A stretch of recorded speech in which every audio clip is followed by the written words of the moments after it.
সন্ধ্যাবেলায় টিফিনের খাবার বানিয়েছি। যেহেতু সবাইকে শুভরাত্রি ভিডিওটা পাঠাবো। এই যে কড়াইতে তেল, পাঁচফোড়ন, জিরে, তেজপাতা, শুকনো লঙ্কা দিচ্ছি না, বাচ্চারা খাবে তো, শুকনো লঙ্কা দিলে ভালো হয়। এই আলুটা দিয়ে আলুটা দিয়ে ভাজবো।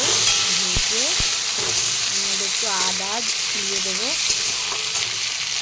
দিয়ে চিনি, নুন দিয়ে একটু লঙ্কার গুঁড়ো দেবো, দিয়ে ভালো করে কষাবো। কষিয়ে জল দিয়ে ঢেকে দেবো। তারপরে মাখা মাখা মতন হবে। একটু মিষ্টিটা বেশি দিতে হবে, হয়তো সিঙ্গারা হবে।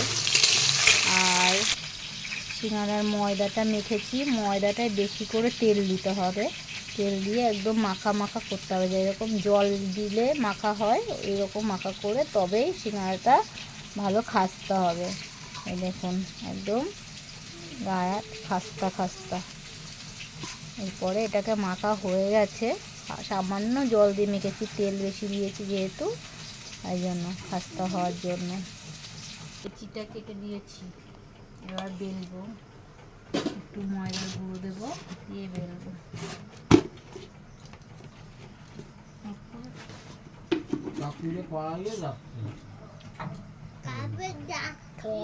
লম্বা করে বেলতে হবে, এইভাবে লম্বা করে গোল গোল করে কাটতে হবে।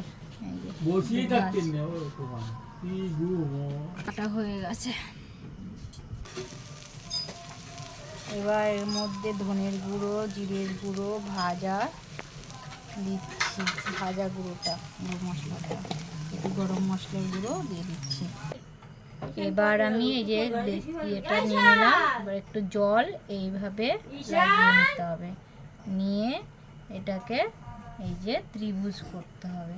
ত্রিভুজ করে এর মধ্যে আলুটা ঠান্ডা করে নিয়ে তারপরে এর মধ্যে এই পুরটা দিয়ে দিলাম, দিয়ে এবার এই মাথাটা এইভাবে টেনে এতে দিয়ে দিলাম, দিয়ে আবার একটু জল দিয়ে দিলাম।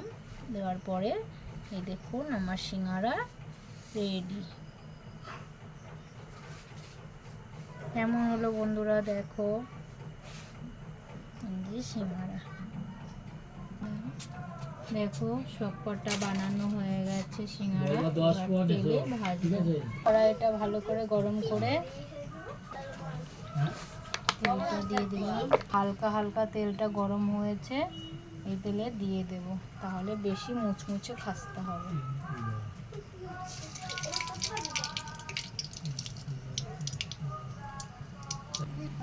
এবার হয়ে গেছে এই যে সিঙ্গারাগুলো, দেখুন খুব খাস্তা হয়েছে, ভাঙলে একদম মচমচে।